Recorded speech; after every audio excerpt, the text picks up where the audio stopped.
तांदूळाच्या ह्या पापड्या आपण मोडून दाखवू शकतो.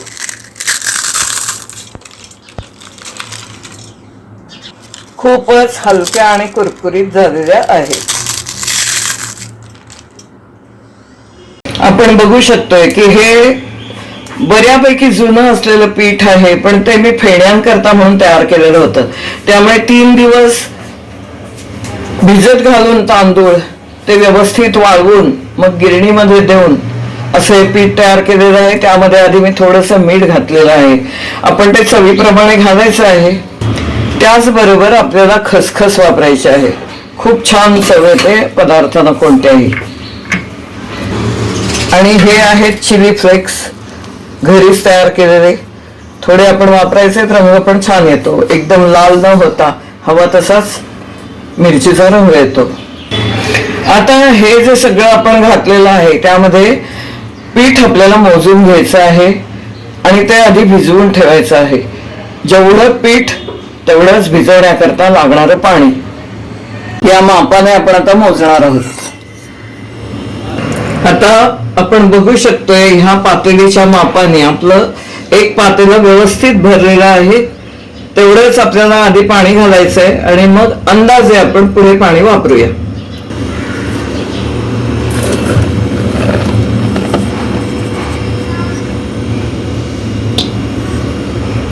एक वाटी ही पातेली एक पूर्ण भरून होती, त्यामुळे तेवढंच आपण पाणी घेतलेलं आहे.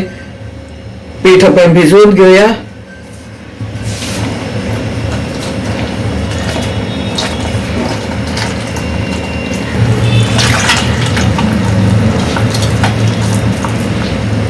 हे पाणी आपण अजून वाढवून घेतलेलं आहे. ते 1.5 पातेलं घेतलंय.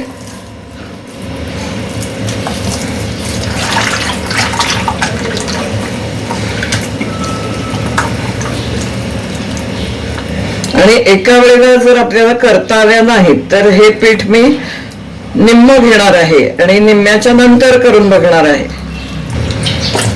यामध्ये आपण सगळं 1.5 पट असं पाणी घातलेलं आहे. आधी तांदूळ आपण भिजवून घेतलेले होते, 3 दिवस भिजवलेले होते. त्यानंतर ते दळून आणलेले होते आणि त्याचं पीठ आपण काढलेलं होतं. त्यामुळे थोडासा फरक होईल की हे आपण आता तयार केलेलं आहे आणि ते आपल्याला उकळीच्या पाण्यामध्ये घालायचं आहे. आता व्यवस्थित सरसरीत असं हे पीठ तयार झालेलं आहे.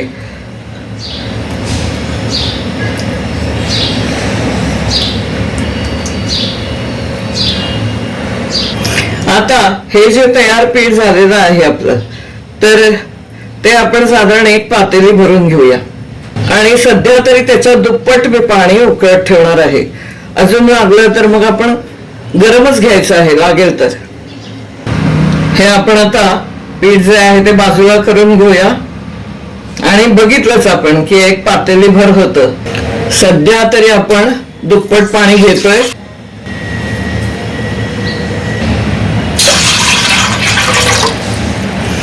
थोडस पाणी आपण बाजूला उकळून ठेवूया. लागेल तसं आपण घालून घ्यायचं आहे, कारण आयत्या वेळेला आपल्याला गरम पाणी नाही मिळणार.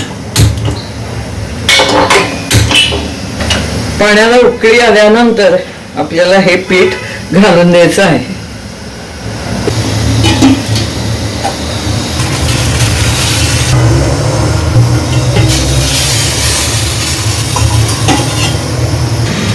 दहा मिनिटात पाण्याला उकळी आलेली आहे, अगदी खळखळ.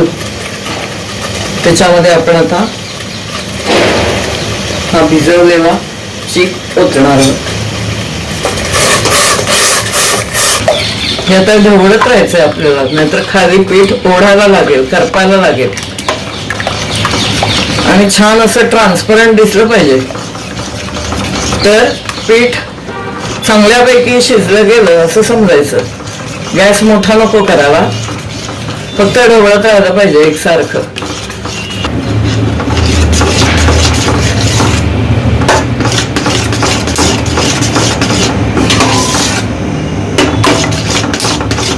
पीठ तयार झालं की असा चटचट असा आवाज येतो.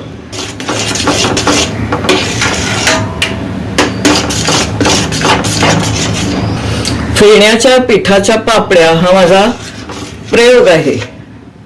दरवेळेला आपण वाफेवरचे पापड तयार करतो, मी पण फेण्या तयार केलेल्या आहेत, पण याप्रमाणे पण करून बघायचे आहेत म्हणून हे आपण तयार करतोय. ते पीठ तयार व्हायला आपल्याला साधारण 15 मिनिटं लागलेली आहेत बारीक गॅसवर.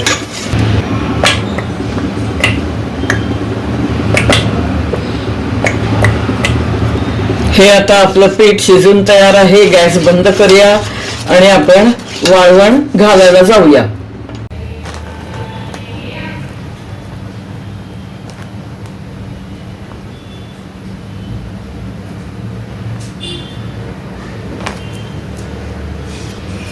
वर्षभर टिकणारे अन्नपदार्थ अशी मी प्लेलिस्ट बनवलेली आहे. त्याच्यामध्ये तुम्ही बघू शकता काय काय तयार केलेलं आहे वर्षभराकरता.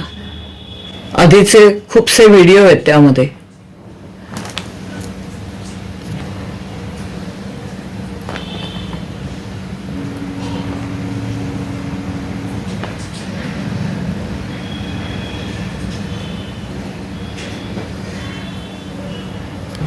याप्रमाणे आपण सर्व पापड्या घालायच्या आहेत. खूप पातळ नाही तयार केल्या, थोड्याशा जाडसर ठेवलेल्या आहेत. तांदूळाच्या फेण्या म्हणजे सुईवरचे पापड, पण त्याला खूप काळजी घ्यायला लागते. अगदी व्यवस्थितपणाने सुईने काढण्यासारख्या त्या झाल्या पाहिजेत. म्हणजे ती एक कला आहे. तर ते ज्यांना येत नसेल त्यांना हे सोप्या रीतीने करता येईल.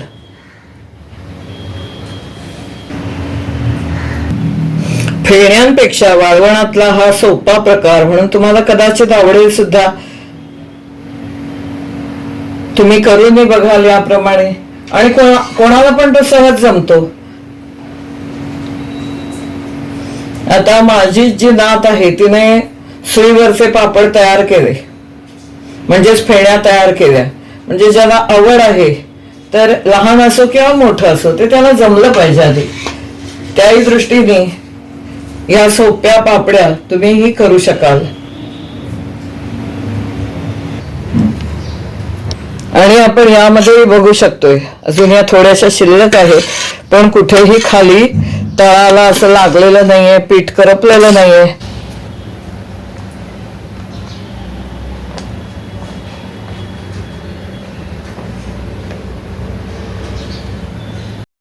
ह्या ज्या पापड्या तयार केलेल्या आहेत आपण, त्या आता तळून बघणार आहोत.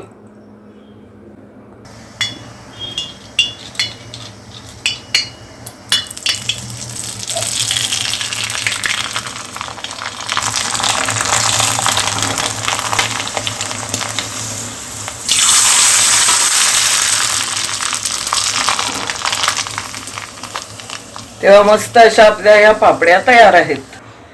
नेहमीप्रमाणे व्हिडिओ आवडला तर लाईक करा, शेअर करा,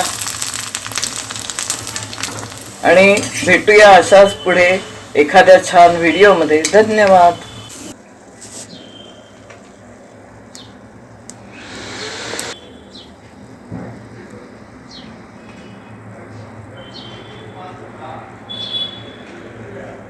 तांदूळाच्या ह्या पापड्या आपण मोडून दाखवू शकतो.